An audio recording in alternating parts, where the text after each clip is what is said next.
Hey, it's Kevin with the New Warehouse Podcast, bringing you a new episode today.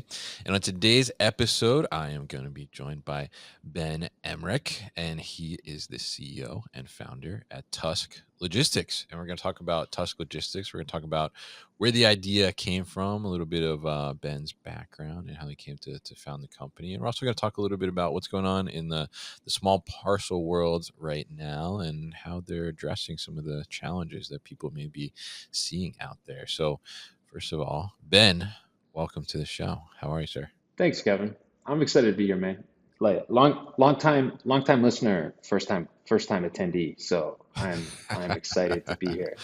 Definitely happy to get you on. I think we've been floating around in some of the same circles for quite some time, and we're finally intersecting. Right, we're bringing the Venn diagram Well, together in a sense a little but bit. listen, let's talk about that. So Sure, let's do it.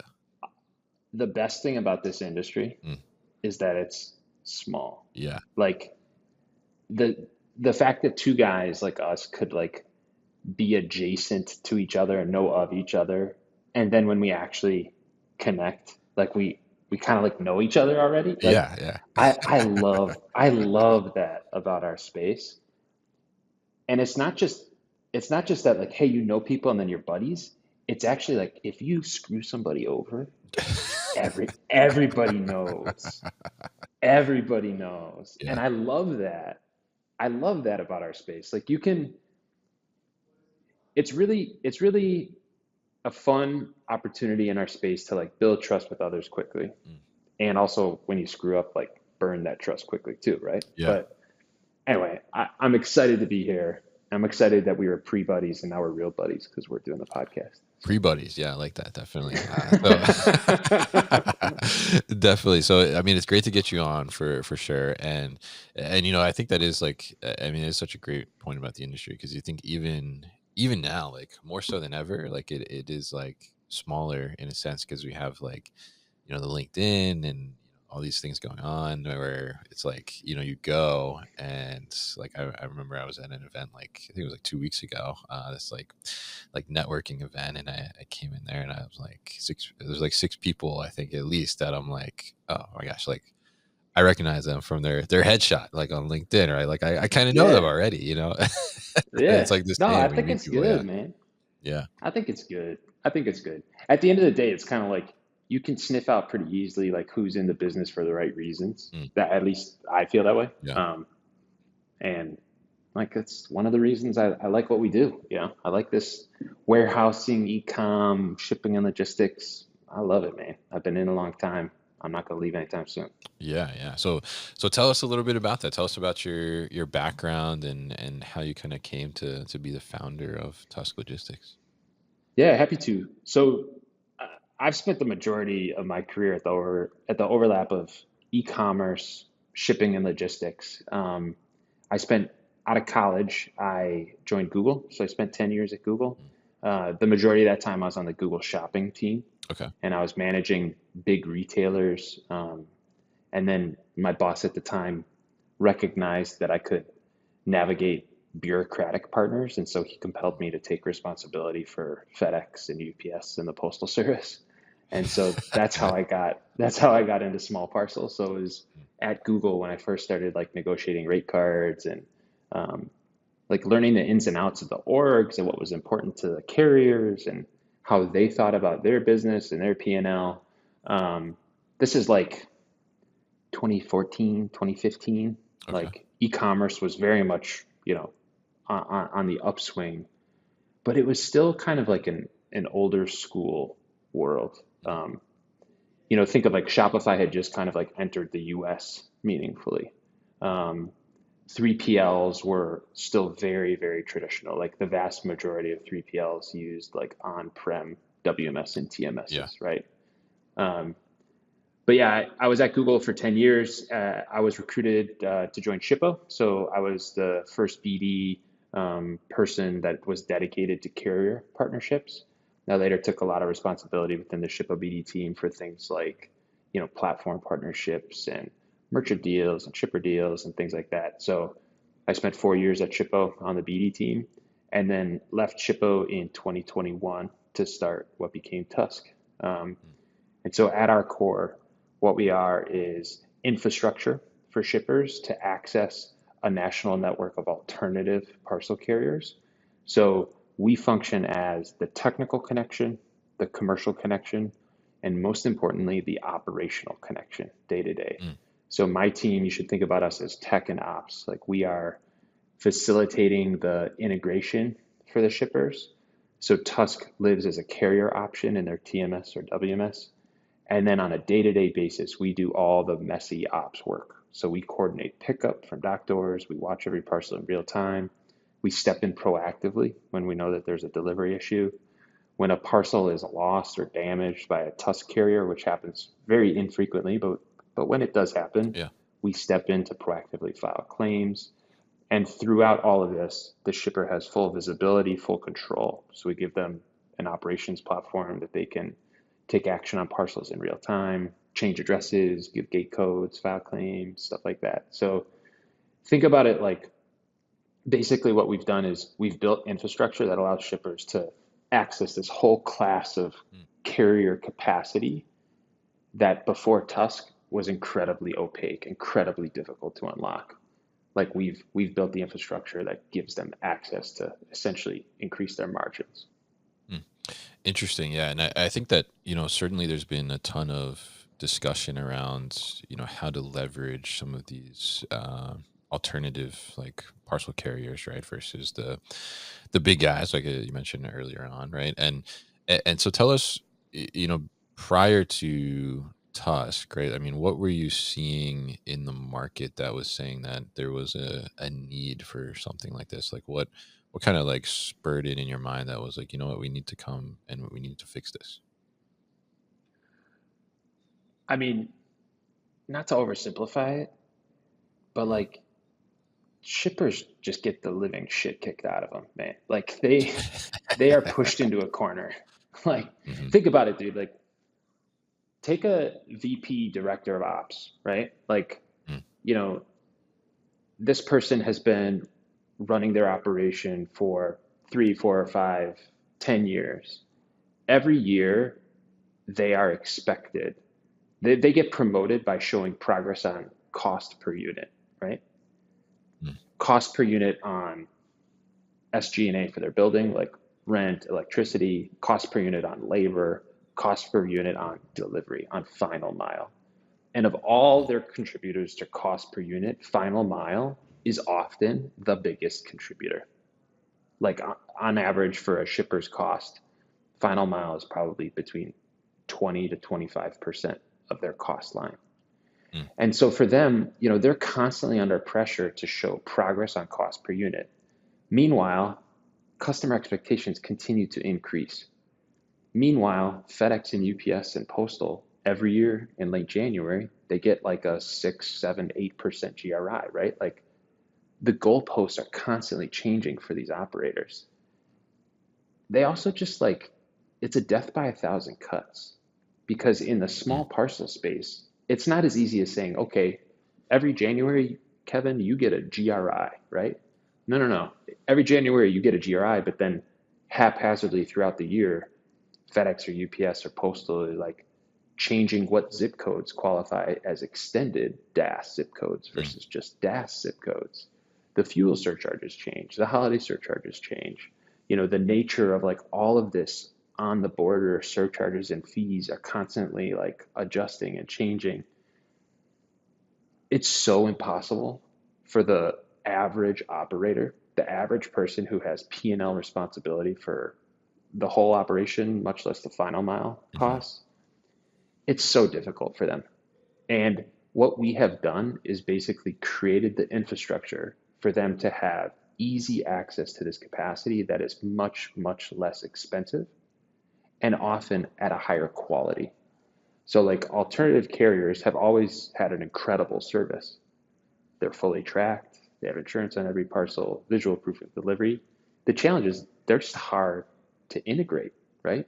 Because you Mm. have to know who they are, you have to know which ones are good, and then even when you know who each one is and which one is good, you have to then negotiate, Yeah. and then you have to do that for every region, every market. You have to know like who's the good guy in Indy, who's the good guy in the Southeast, who's the good person in the Northeast. Like the complexity will just absolutely kill most operators. And as a result, until platform like Tusk, they would just throw up their hands and be like, you know what?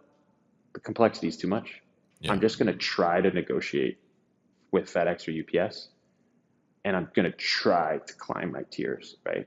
Like they had to default to the simplicity of one or two carriers being alive in their building. And at the end of the day, the reason that we built Tusk is to like empower the shipper, drive value to the shipper, put the shipper first. And we see it as key. Like not only are they increasing margins with us, but more importantly, they have a huge leverage Mm. like stick that they can use in their next negotiation with FedEx UPS, right? Because they can say like, hey, listen, Tusk is live. Unless you give me X, Y, and Z concession, FedEx, UPS, Postal, I'm just going to shift volume to this alternative ecosystem that's killing it for me. Yeah. Interesting. So like that's why we built it. I felt that shippers were not treated with respect, quite honestly, and we built Tusk to to drive value to the shipper.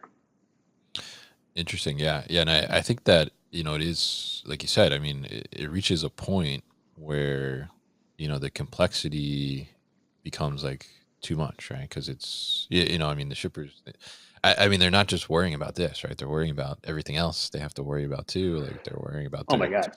labor, their turnover rates, their, Uh, all I these mean, other that's metrics, right? honestly, Yeah. Kevin, that's why it's so hard. Like, you know, a central challenge of my business, Mm, selfishly, is operators are just incredibly busy. yeah. Like, they have a lot of demands.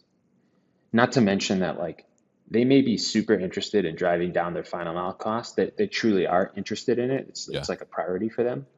But then, like, two of their pickers call in sick, and they got to go pick orders. Like they just Yeah. operate within the context of like the fires are fires for today, for this shift, for this hour that I have to put out. For me to like me, the operator, to have like the analyst resources to properly map regional carrier zones to my UPS ground zones and compare rates apples to apples and then decide like, dude, it's just so hard. It's so hard. And the vast majority of them don't have the bandwidth to thoughtfully consider going to alternative carriers on their own. They need an Mm. infrastructure to enable it. Yeah, absolutely. And I think that, you hit such a great point there. It's like, it's constantly like a moving target almost, right? In a sense, like I remember, when I was running an operation and, we come in the morning like, all right, this is the plan for the day. And, give it an hour and that's like out the window, right? Like something else is going on. Like you said, like, oh, two pickers called out. So we need to deal with that. Like, how are we going to cover that? Like, who's going Well, to not be to mention there? that, like, Have, okay, yeah. Kevin, you're the operator, right? And Yeah. yeah, whatever happens in the four walls of your building, pickers call out sick, or a system goes Mm. down, or for some reason, like the wrong printer head is on one Zebra printer, so the labels aren't rendering correctly. Whatever it is, like you're having to take care of it. Oh, and then your sales guy comes to you and says, "Hey, I have a monster lead. Mm. Tell me what you can do the picks for," right? And then you give him or her a number, and then they're like, "Well, what can you really do it for?" So then you're spending like 30 minutes helping your salesperson close a lead. And then you're like, and that's just how a day goes, right? Mm. They don't have the thoughtful bandwidth, the quiet time to like sit down and consider a single alternative, much less a network of them. Yeah. It's just not there for them. It's just not there. It's like that's why they need people like Tusk. Yeah. Yeah, absolutely. And I think that, because the varying scales of businesses and their size, I mean, those resources are hard to come by, right? I mean, you look at somebody like a Walmart or something. I mean, they have the resources to look at that, right? But then you look at somebody that's like a mid market 3PL. I mean, they're not going to have this army of analysts to like that's their only job. Like just look at this and crunch the numbers and figure out like what does this look like, right? It's typically like the ops manager or something is like trying to figure that out while also trying to figure out like why this picker is not happy with this other picker and they don't want to work next to each other, right? I mean, it's like you're trying to deal with like all this stuff at once, and it's a lot to handle.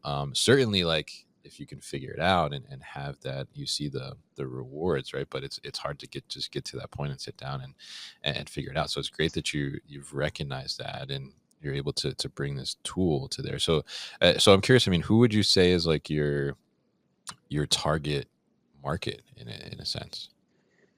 Yeah, so our target market is shippers, and we use that word very intentionally. Mm, So for us, shippers can be either a brand or a 3PL. mm, Shippers with more than $1 million of domestic shipping spend per year. Our average shipper does between 25 and $50 million of spend per year. mm. And on average, with Tusk, on a per parcel basis, they're unlocking between 30 and 40% per parcel savings on each parcel that Tusk serves. So think about that, like, you know, 30% savings on a given parcel. If you're a brand, that 30% drops directly to your bottom line. If you're a 3PL, the 3PL usually keeps 10 to 15 of that 30% for themselves as net new Yeah. revenue, and then they pass the remainder to their client as savings. So brands and 3PLs with a minimum of a million in domestic spend, and like I said, the average is closer to, call it that 35, $40 million in spend per year. Mm. Interesting. Okay. Cool. Cool. And I'm curious too. I mean, where does the name come from? Tusk. Where did you come up with that? Well, when investors ask, I say like, well, mastodons were herd animals, we're stronger together. It's the network effect, right? But the truth is it's from the Fleetwood Mac song Tusk. Um, like, do you know the song? It's an incredible song. It's basically like I don't think so. No. it's just like a drum line for like the first 4 minutes of the song, and it just is a slow build, and it builds up until the whole band, Fleetwood Mac, just yells Tusk, and my kids love it. We listen to it a lot in the car, and so Tusk it is. There you go. Yeah, I was curious about that because I mean the logo, right, is like a mastodon or a woolly Mastodon. mammoth or something, Yeah, right? Or mastodon, yeah. right? So very interesting there, yeah. But now I think it's interesting that you recognize this need in the market and certainly like the challenges that people face trying to navigate on their own. But as we look at the market right now, I mean, there's been certainly in the last year, I mean, even the last, couple of weeks here, I mean, there's been a lot of different things that are shifting and changing. So, tell us about kind of what are you seeing in the small parcel category right now and how are things changing, shifting? What challenges are out there? I think like your question is a good one, and there will always be like something happening that drives behavior, right? Mm, Today, it's things like tariffs, yeah. like, oh my gosh, my costs just went up 145%, Yeah. literally. First of all, like, will I survive? The answer, unfortunately, is often no, which is Yeah. scary. Hmm. But even assuming that the answer is, oh, we'll survive, I mean, these people are taking such a cost hit that the level of urgency for them to find value in the rest of their P&L is so much higher, Kevin. Mm, Like, to be blunt, for us, for Tusk, tariffs are a tailwind. They are good for Tusk mm, because the level of urgency for shippers to find more savings is just accelerating like crazy. Not to mention, like, the level of urgency is increasing, but what they find really quickly when they stick their head up and look at the landscape, they're like, "Oh my God, how am I going to do this?" Like, again, who do I talk mm, to? Which ones are full of shit? When I negotiate, how do I have the analyst bandwidth to comp them against each other and against my FedEx tiers? Even when I decide who I want to go with and negotiate with them, how do I integrate them into my TMS and WMS? Even when I integrate them, then like, how do I coordinate like multiple doc sweeps? How do I track? mm. How do I prep my CS teams? Like at each stage, shippers just fall off, right? And I would say the tariffs clearly are the biggest kind of like near term driver of behavior within our industry. But also, dude, just to like take a step back, like shippers always want value. They always want to drive their costs down. They always want to drive their costs down while exceeding their customers' expectations. And like we're a really meaningful lever for them to pull that does that for them. And that'll be the case during this tariff tumult. That'll be the case after it. Like the rising tide of higher prices with FedEx and UPS is not going Mm. to slow down. Like they're going to get more and more expensive. Yeah. And over time, like that's really the driving factor is like shippers always want value. It's harder and harder to find the value. Alternative carriers are an easy lever for them to pull, and we're the pathway for them to pull it. Mm. Interesting. Yeah. Yeah. And I like the way you put that in. I think it's very interesting because a lot of people are, they're scrambling in a sense, right? To figure out, how do we deal with this additional cost, like you said, and how do we find savings somewhere else, right? I mean, it's a constant pursuit as you mentioned, right? But now there's like a bigger magnifying glass to do it like a lot faster, right? And figure that out. So, Well, and, yeah. and also, Kevin, sorry to interrupt you. Think about this. Even the 3PLs, right, Mhm. who are not directly in the line of tariff fire, Yeah. they're indirectly in the line of fire, right? Because like Mm. all their clients are affected. Yeah. And and so the sense of urgency exists for the brand owners for sure, but also for the 3PLs, because the 3PLs know that they're going to get a call in a week or two Mm. when that container hits the port of Long Beach and their brand client gets that first big tariffed bill. That 3PL knows they're going to get a call and say, hey, Bob, hey, Sally, what can we do? I need to find savings. And so the 3PLs are also starting to like, their urgency is high because they know that their clients are going to be under pressure. They know that they're only going to be able to keep their clients alive, much less growing, if they Mm. find value. Yeah. Yeah. I mean, I think that's like such a great point because the 3PL, in a sense, like you said, is not directly like involved, right? But Yeah, that they're not brand the is gonna. importer of record. They're not the importer of Yeah. record in most cases, you know. Yeah, yeah, but but they can, like you said, drive so much value because I think there's going to be, a lot of cases too, and maybe already happening, right? That, brands are going to say like, well, oh, we got to get our fulfillment costs down further, right? And if the 3PL is like, oh, well, we can't go any lower, then that brand's going to be potentially looking elsewhere, right? So it's like, how do you, create proactively set yourself up to create additional value and try and be as get that cost down as low as possible with not out not making yourself go out of business as a 3PL, which is tough, but Or yeah. or like not adding so much complexity to your op that you break, Yeah. Yeah, definitely.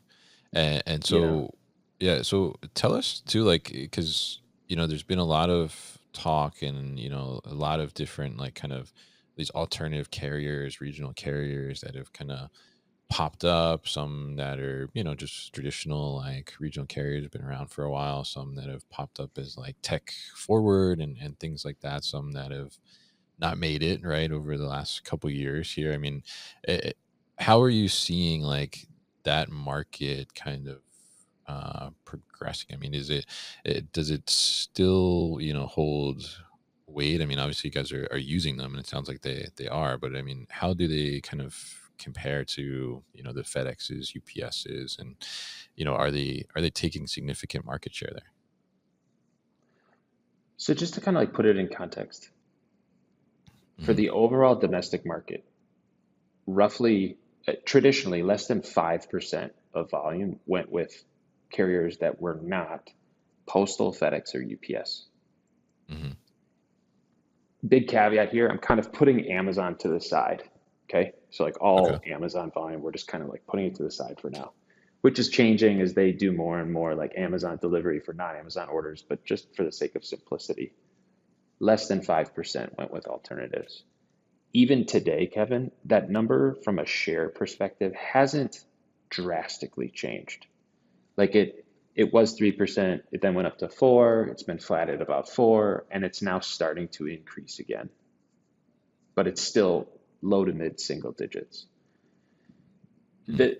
So we use the word alternative carrier to describe our infrastructure. So we give access for shippers to alternative carriers nationwide. Alternative is a term that we use that encompasses both traditional regionals as well as Okay. emerging carriers. So Mm. an emerging carrier, a great example of that would be UniUni or Jitsu Okay. or DoorDash, SpeedX. These are carriers that are often very tech forward. Their footprint is often, it looks like a Dalmatian spot. It's very metro based and it's all over the US, right? So they'll be in Mm. LA, in SF, in Seattle, in Salt Lake, in Denver, in Dallas, in Atlanta, in Miami, in New York, in Chicago, in Philly, but it'll be really spotty.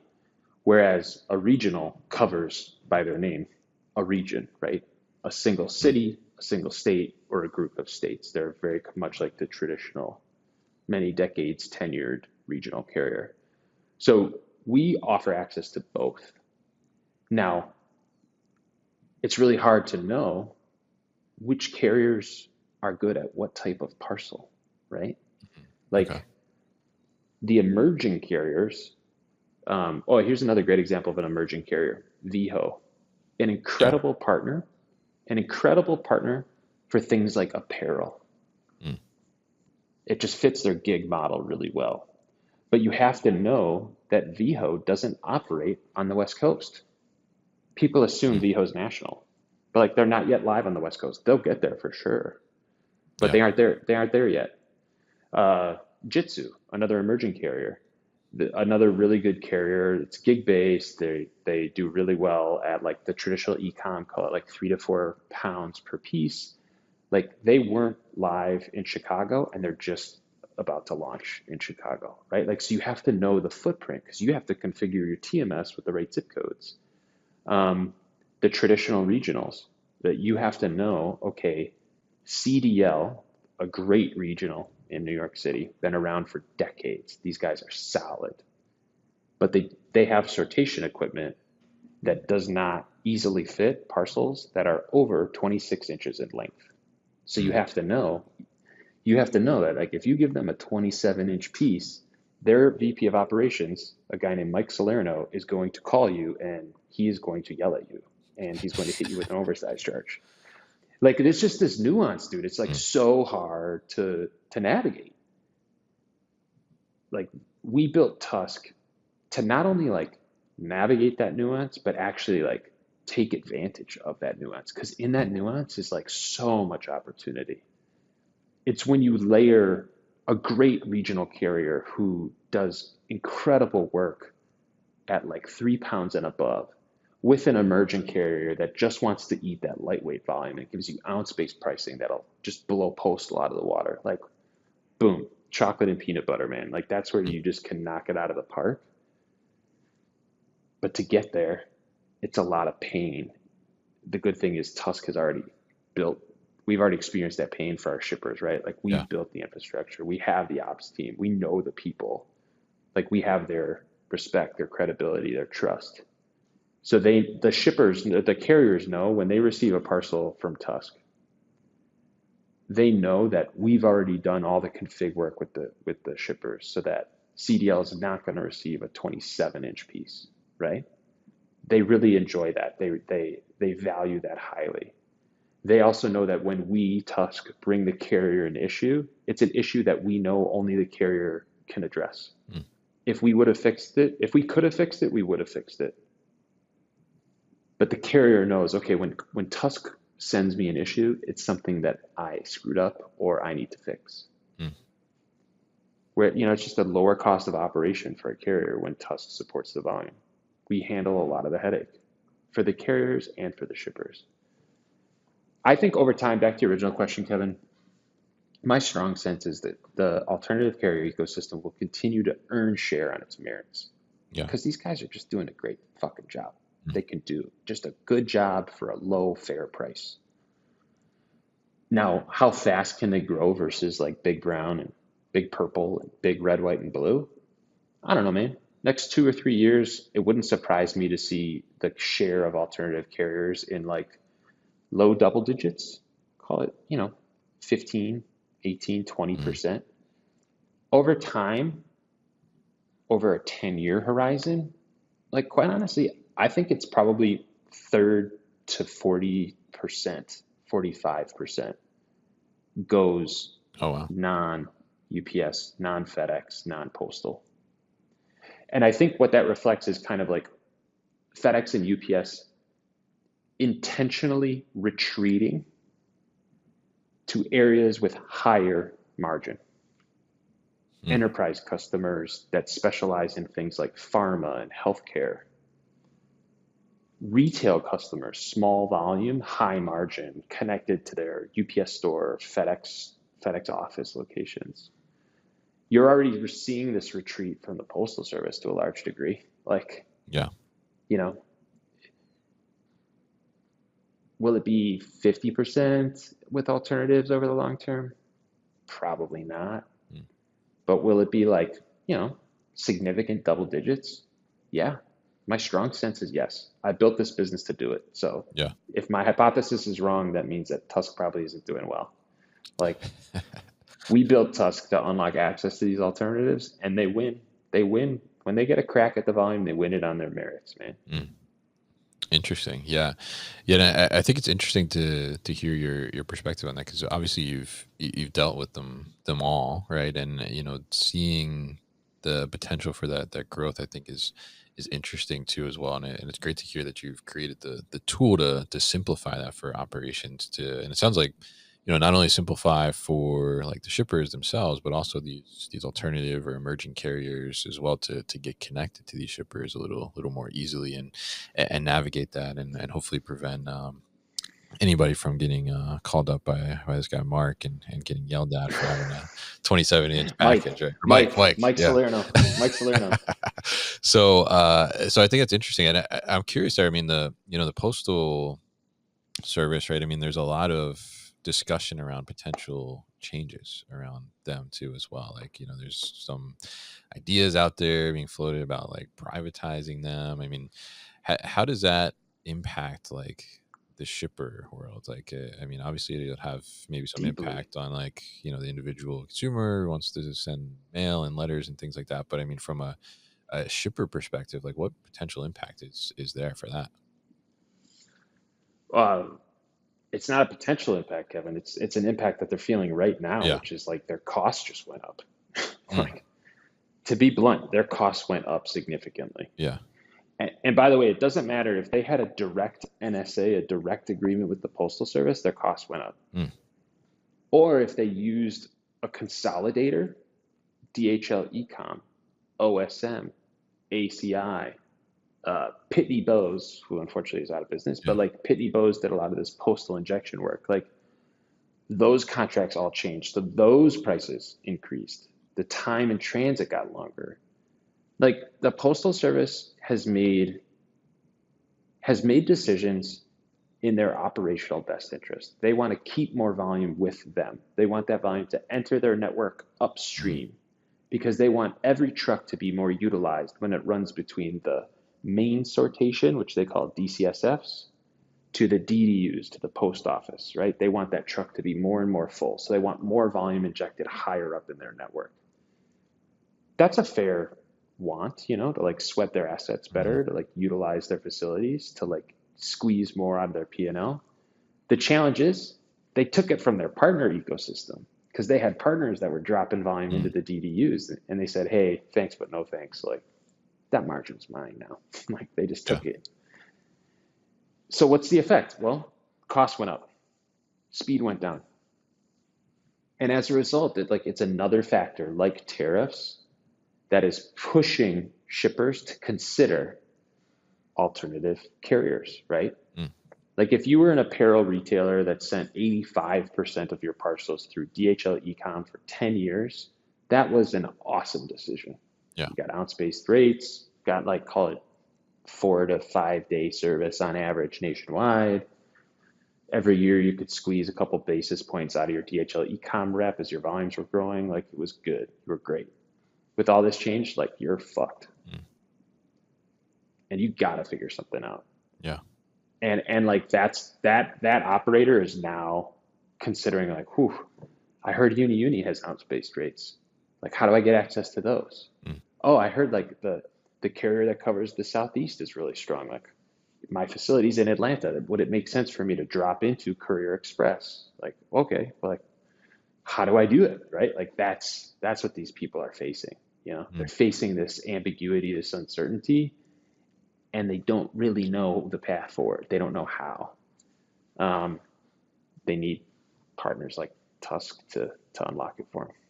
Interesting. Yeah. Yeah. Interesting there. And I think it'd be interesting to see how this kind of continuously evolves here and what it looks like in the long term is, you mentioned some of your predictions Oh, there. Yeah. can I can I can I give you some predictions? So Yeah. Postmaster General, ex-Postmaster General DeJoy is now out of the building. Hmm. He announced his retirement, or not retirement, he announced his resignation, and then he resigned Yeah. a month or so ago. That means that the Postal Service is without a PMG. Mm. They have an acting PMG. So the Board of Governors is going to vote like this week or next on a new PMG. My strong sense is that they're going to bring in a person who knows the industry incredibly well, who worked at the Postal Service for a long time.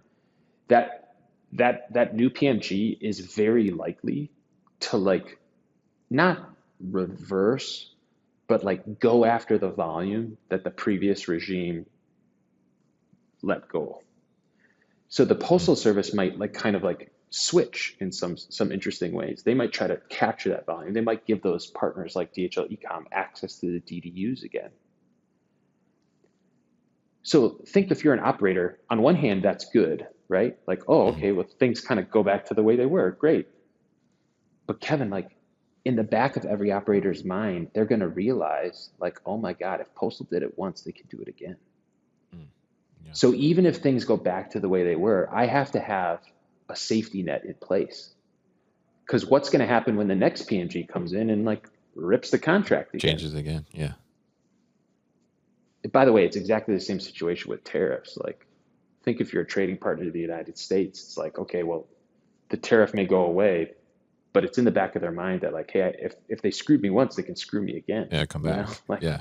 Yeah. it's like I gotta diversify. I gotta find new markets for my products, right? Like it's the same thing in the small parcel ecosystem. Like if Postal or if UPS or FedEx screwed me once, they could screw me again. I have to empower myself. I have to have operational flexibility. I have to increase my optionality. Mm. Even if I only use the alternatives for a slice, Yeah. it helps me. Yeah. Yeah. Because I mean, even if you have them into in your fold, I mean, in the sense, right? I mean, you can, I imagine you can kind of like, scale up with them, scale down as you need to, and flex that a little bit if you run into those issues that you mentioned. So really, really interesting, and really appreciate you joining me here today and sharing some Happy of to. your perspectives and some of your predictions here too as well. So we'll see if those come true, and we have it on record now. So Yeah, if it yeah, does come yeah, true, yeah, like yeah. you can, Hey man, I'm putting the chips down. you I'm can making you the can put it bet. So all over the you place. hold Yeah. my feet to the fire. Yeah, yeah. Definitely. So really appreciate you coming on, Ben. If people want to learn more about Tusk Logistics and figure out how to get on board with Tusk, what's the best way to do that? Two ways. Follow me on LinkedIn. That's the place where I pontificate the most. So if they can handle a bit of like Ben Emmrich pontification on small parcel, that's the place. And then they can always reach out to me by email. So it's just ben@tusklogistics.com. All right, awesome. And we'll definitely put all that information at thenewwarehouse.com as well as in the show notes so people can find that very easily. So, Ben, thank you once again for your time on the show today. Thanks, Kevin. Appreciate you having me. Hey guys, thank you so much for tuning into today's video here on our YouTube channel, the New Warehouse Podcast, and I appreciate you tuning in. If you liked what you saw, make sure you subscribe to our channel, and if you like this video in particular, make sure you like it as well. And if you want to get this great t-shirt that you see in the video behind me, Warehouses Are Sexy, head to warehousesaresexy.com and get your own.